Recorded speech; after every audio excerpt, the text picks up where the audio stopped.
Hello tout le monde, aujourd'hui on se retrouve dans une nouvelle vidéo et aujourd'hui on va parler photo.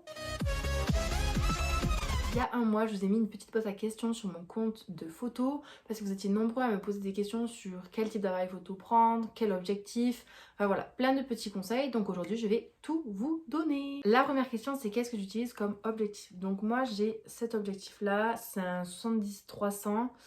C'est pas une marque Canon ou quelque chose comme ça, c'est juste quelque chose qui est sur tous les modèles. Donc voilà, il est quand même assez puissant. J'ai fait mes bases sur un 70-200 parce que c'était ce qu'avait ma tante, puisque c'est elle qui avait un appareil photo à la base, moi j'en avais pas un. Et c'était vraiment bien pour pouvoir commencer, mais c'est vrai qu'avec ça, je passe vraiment partout. C'est ce que j'utilise pour les matchs de rugby. La deuxième question, qu'est-ce que j'utilise comme boîtier? Alors j'ai celui-ci, c'est un 2000D de chez Canon. Je l'utilise depuis maintenant 2 ans. Il est assez simple hein, avec des boutons classiques pour les réglages, la molette pour le mode, le flash là-haut. Voilà, aujourd'hui vous en avez des plus performants avec un écran qui va apparaître ici. Je sais plus combien il m'a coûté celui-là, mais c'est vraiment quelque chose de passe-partout. J'ai n'importe quel objectif qui vienne se mettre dessus à condition qu'il soit adapté. Mais voilà, moi j'utilise ça et je m'éclate avec. Troisième question, est-ce qu'on peut aller au stade avec un appareil photo objectif changeable? Alors non, la réponse est non, vous avez le droit qu'à des appareils photo qui vont être comme ça. Et là vous avez directement l'objectif. Là normalement moi j'en ajoute un, mais normalement vous avez directement l'objectif. C'est souvent ce qu'ont les parents ou les grands-parents quand ils partent en vacances, voilà, pour pas avoir un truc trop compliqué. Ces appareils photo, vous avez le droit, par exemple comme les Polaroid aussi.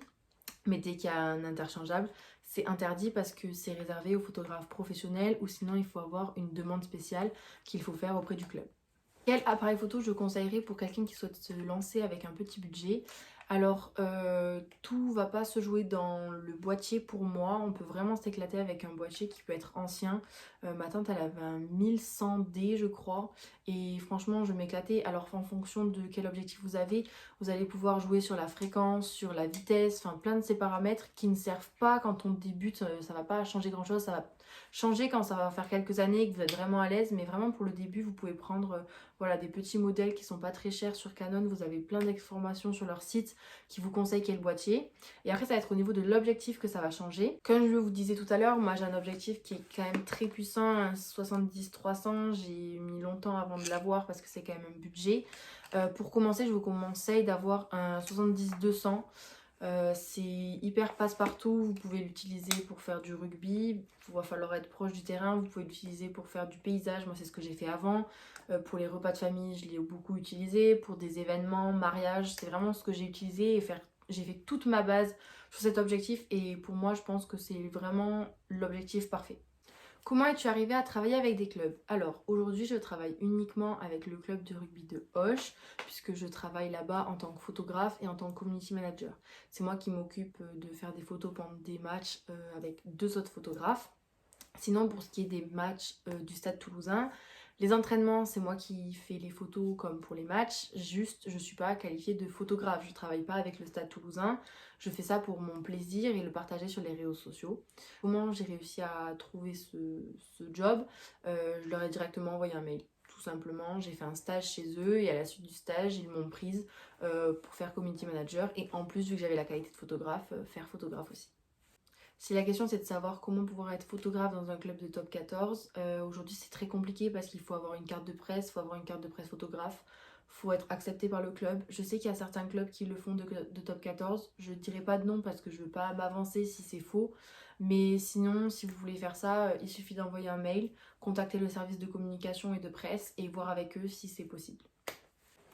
Ma plus belle rencontre grâce au rugby, je dirais dans le cadre de la photo, c'est pas un joueur en particulier, c'est juste la reconnaissance en fait du travail, c'est-à-dire que quand je poste mes photos sur mon compte de photos, j'ai des joueurs qui repostent les photos, j'ai des joueurs qui les postent, ça m'est arrivé quelques fois, et j'ai même certains qui me demandent de leur envoyer par mail, par exemple Mathis Lebel, ça m'est arrivé, Romain Tamac, François Cross, Arthur Retière, Ange Capuzzo je crois. Et voilà, certains les ont même repostés, je pense à Arthur Retière, je pense à Pita Aki qui les a repostés.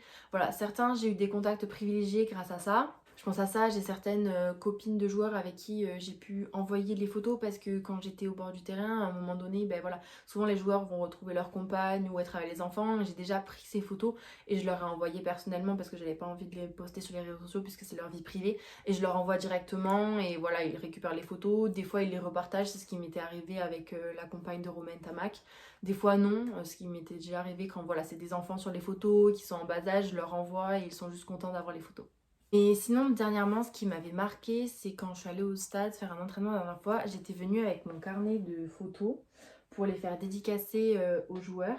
Et quand j'avais montré mes photos à Mathis Lebel, il avait de suite reconnu les photos et on avait pu échanger.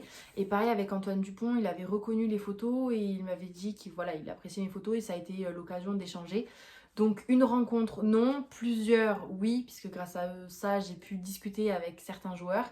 Mais c'est des étoiles dans les yeux de pouvoir avoir son travail reconnu par les joueurs qu'on admire et qu'on regarde à la télé. Voilà, c'est la fin de cette petite vidéo FAQ sur la photo. J'espère qu'elle vous aura plu. Si vous avez d'autres questions, n'hésitez pas à les poser en commentaire, j'y répondrai avec plaisir. Sinon, on se retrouve dans une prochaine vidéo FAQ sur le rugby en général. Bisous!